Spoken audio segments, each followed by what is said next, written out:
adalah: pertama, kalian dapat menentukan gagasan pokok dalam teks tanggapan. Yang kedua, dapat menyimpulkan informasi teks tanggapan yang dibaca dengan benar. Masih ingatkah Ananda apa yang dimaksud dengan teks tanggapan? Ya, teks tanggapan adalah teks yang berisi kritik, sanggahan, saran, atau pujian. Apa saja yang harus diperhatikan jika kita memberikan tanggapan? Ketika kita memberikan tanggapan, yang harus kita perhatikan, pertemuan yang lalu sudah Ibu sampaikan, pertama kita harus bersikap sopan dan santun ketika memberi tanggapan. Yang kedua, memberi tanggapan itu harus sesuai dengan topik yang sedang dibicarakan, tidak boleh menyimpang. Yang ketiga, tanggapan harus logika, masuk akal, dan mudah dipahami. Yang keempatnya, berilah tanggapan dalam pernyataan yang jelas, singkat, dan padat, jadi tidak bertele-tele. Itu pertemuan kita minggu lalu sudah Ibu sampaikan. Sekarang kita masuk ke materi pokok, yaitu menyimpulkan isi tanggapan. Apa yang dimaksud dengan simpulan? Simpulan merupakan pendapat akhir dari suatu uraian yang berupa informasi. Bagaimana langkah-langkahnya? Langkah-langkahnya pertama yaitu kita membaca teks tanggapan secara keseluruhan. Isi teks itu kita baca dulu secara keseluruhan. Kemudian langkah yang kedua, kita menentukan ide pokok setiap paragraf teks tanggapan, dan yang ketiga kita menggabungkan ide-ide pokok menjadi sebuah simpulan. Intinya begini, isi teks tanggapan itu dapat berupa simpulan. Simpulan itu merupakan intisari dari teks tanggapan. Kemudian apa itu ide pokok? Ide pokok itu adalah gagasan pokok atau ide pokok, pikiran utama atau kalimat utama. Topik paragraf adalah pokok permasalahan yang ingin diungkapkan oleh penulis. Itu ide pokok. Nah, bagaimana ciri-ciri ide pokok atau kalimat utama? Ide pokok ini kan sama juga dengan kalimat utama. Ciri-ciri yang pertama yaitu harus mengandung gagasan pokok, memiliki kata yang dijelaskan, bisa berwujud definisi, biasanya ditandai dengan kata adalah, merupakan, ialah. Kemudian bisa berwujud simpulan dan bisa terletak di awal paragraf, di tengah, dan di akhir paragraf. Kita lihat contoh berikut.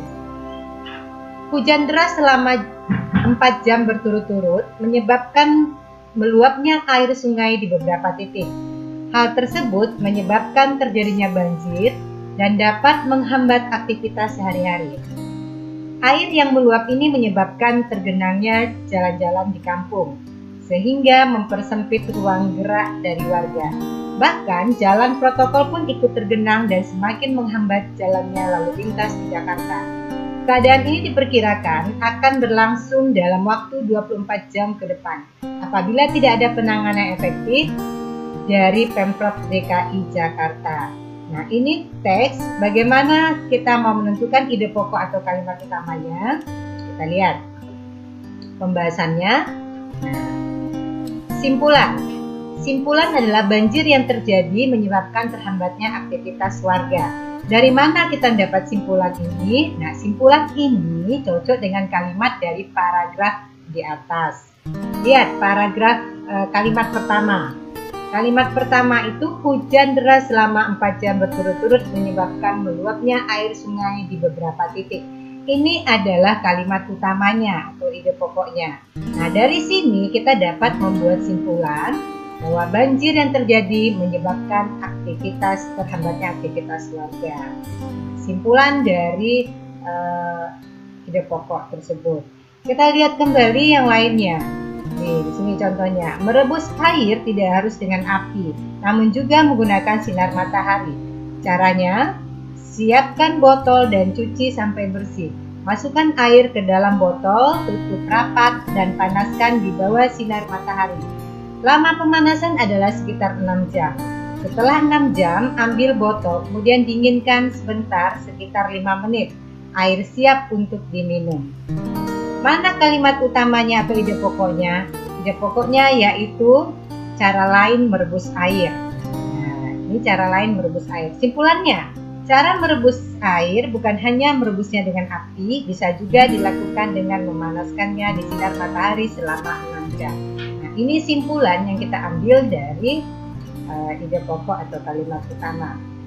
Kita lihat kembali contoh ini tadi, menyimpulkan ya, isi teks tanggapan. Nah, ini perhatikan, tadi Ibu katakan simpulan itu harus memuat seluruh pokok teks. Simpulan tidak boleh menyimpang dari isi teks, dan simpulan itu bukan komentar, melainkan ringkasan isi teks tanggapan secara ringkas. Kita lihat contoh lagi, contoh teks tanggapan ini. Ini adalah contoh teks tanggapan yang minggu lalu juga Ibu sampaikan teks ini. Sebuah karya seni kelas tinggi dari sang pelukis Maestro Affandi melukiskan sebuah pemandangan alam perkebunan cengkeh, area perkebunan berbukit yang masih alami, tampak terlukis apa adanya dari alam.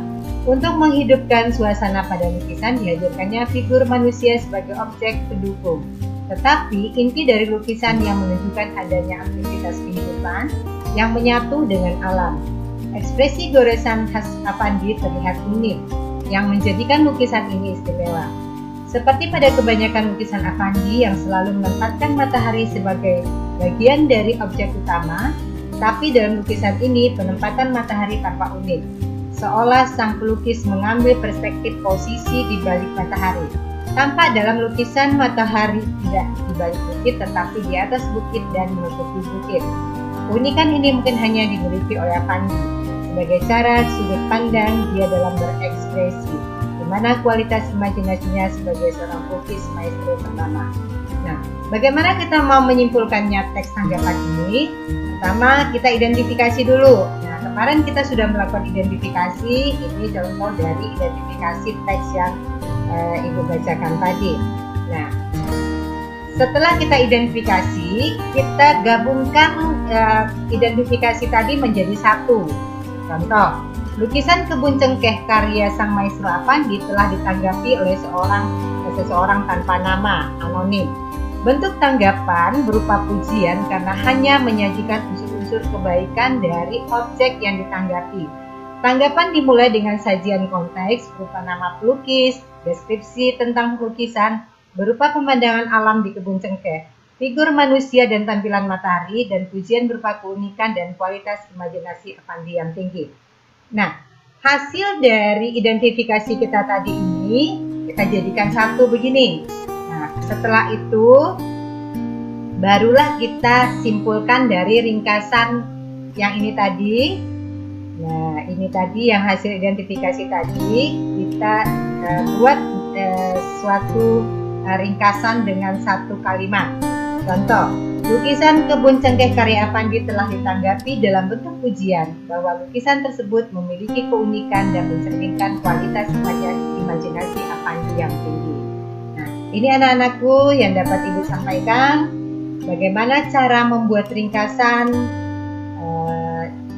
Dapat kita ambil, kita tentukan terlebih dahulu ide-ide pokoknya. Nah, kemudian kita buat identifikasi terlebih dahulu. Nah, setelah itu barulah kita tarik suatu ringkasan yang pendek berupa kalimat yang singkat. Tugas ini adalah tanggapan penangani pandemi COVID-19 Indonesia. Ini adalah teks tanggapan.